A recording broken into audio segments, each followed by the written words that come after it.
Hello everyone, and welcome back to another video. Today I'm going to be talking about, well, my theories of why the Attack on Titan collab has not come back yet. So there are three main reasons. I'll go over all of them individually. The first reason being that, obviously, Attack on Titan is very hype. Sorry if you hear any background noise. That's just my mum doing hoovering. It's just hype. So what they may do is to make the most money out of the collab, and same with obviously the company they buy the IP of or borrow the IP off of. They might wait till the end of the end of the final season, or towards when the final season is about to start, to create as much hype as possible around the show, to create then more money, more people into the game. Make everything look so much better than what it is, more numbers, everything. Because Attack on Titan will definitely sell, because it's only come back once. The anime is super, super, super popular. The characters are horrible, but they're just nice to have. The second reason is mainly because the characters that are in it. If you do not know, there are 3 individually named characters and 2 of the same named characters. So there are 2 Erins. There is a SR Blue Erin, and this is the green SSI Erin, which is the transformation one. And obviously then you got SSR Levi, SSI Mikasa. Those 2 units, decent characters. They will definitely need to be reworked, but I'll go on to that later on. But mainly because of Erin. Erin, if you don't know, there are only 2 transformation units in the game, one being Camilla and one being Erin. Camilla is an original character, meaning they are not tied into making a character go with the story.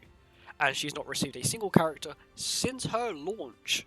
She's only had 1 character since her launch. Every other catastrophe has got maybe 2, 3 different versions. When I mean versions, I mean like same named but different, or different named, like Mark IIs and stuff like that. For example, there's a Mark II Mono, Mark II Eastern, Mark II Valenti, and even a Mark II Lilia. Obviously, we are missing characters like Shin, Roxy, Mono has one. I think that's it. I don't remember any of the others. Camilla needs one. Camilla doesn't have any good characters. But I think trying to balance transformation characters and making them good, but not making them broken, means they may have to rework the whole transformation thing as a whole, or give him a relic that will help with the transformation, but will also have an effect at the same time. Meaning it's not like Ludo's relic, where it's like, oh, just increase basic stats, or Roxy's relic, which is the exact same thing as Ludo's, just increase their basic stats by a certain number. Instead, they can make it so it has a transformation bit, and then it has a secondary bit. Because if you don't know, a lot of new characters, for example, the Ultimate One Escanor, who drops very soon, has 2 different passives. Not 2 different passives, but he has 1 passive, but it's got a lot of parts to it, which, overall, it's pretty broken. But anyway, the main, the final reason that I believe so, is that every character will need to be reworked and buffed. If not, they are not playable. I'm not just talking about this Eren, I'm talking about characters like Levi. Levi's stats. Better than what I was initially thinking they were, but they're still very low. High lifesteal, but he's a crit-based character. He does have a spike card, and his passive definitely helps with him critting to the point where he can guarantee crit with 1 character. But I think this despair card would need to be removed for like Sever or something to make it like worth it, because he's almost not too bad. Cancel buffs and stances, whatever. This card's very good. In comparison with his passive, in conjunction with his passive, all that kind of stuff. But they will need to be reworked, and Mikasa is a very fine example of that. Her passive, do what they did with Miller, make it so it takes her like 3 or 4 turns to get max passive. Boom, she has 30% increased stats when her allies take damage. All stats, that includes crit chance, all that kind of stuff, so it gets 30% extra crit chance. Buff her to like 70 to 80% crit chance, give her like 200% crit damage, because she'll get like 34% lifesteal, which is actually kind of insane for a character. But this is the worst part about her cards. Secret Technique, which is a ultimate only move. She's one of the few characters, if not maybe the only character, that has this as a card and not an ultimate. This is a horrible card to have. Yes, you do extra damage depending on how many extra cards you have in your hand, but you don't really want that. She's also got a bleed card, but bleed's kind of useless nowadays. Her armor isn't too bad. It's like single target.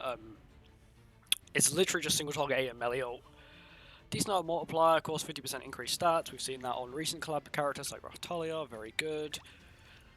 But they will all have to be heavily reworked. The only one who I don't think will have to be reworked is this Eren, because he's an SR unit, you know, increased damage onto unknown units, you know, cool. Derriere's buff card with a cancel stances. God, you know, he wouldn't have to be reworked. If they buff the other one, it also buff this one, so it doesn't really matter too much. They probably accidentally will end up buffing him. But they will heavily need to wait, and this AOT club, I think, is something that they've put on the back burner and just thinking, okay, we will do it, but we need to get the game into a certain state where we know what to do with transformation characters, or we want to wait for a certain, like, a hype train, or like literally like a hype train to come around and be like, hey yo, AOT's really popping right now everywhere. Let's, you know, bring it back out again. But obviously, we know collabs take a very long time. My suspicion being that I believe that Rising of the Shield Hero has been in the making for, I would say, onwards of 3 to 4 months. I do understand they didn't have a story, which is like sort of a big part of it, but overall I think that collab was definitely very big and took up a lot of resources, as all of the characters, obviously the character design itself, you know, would take a while. Obviously if they were to add new characters to AOT, they'd have to add 2 more, and then have to think about, you know, concepts of them, how they work, stuff like that, which is like pretty big, especially with stats, because obviously the 1 stats are through the roof, like insane. Like it's unfair for any other character to get into a fight with him. So they would have to think: are now all these characters going to be that high power crept or not? Because if they are, you know, it's cool, but that means a lot of the old characters will be in the dust, which is not very good. But overall, AOT will probably end up happening, I reckon, maybe start to mid next year. Anyway, if you have any other theories, please leave them in the comments. I'd be glad to hear them, and actually, like, I'd love to see what you guys think as well. Anyway, thank you for watching the video, and I'll see you in the next one. Bye bye.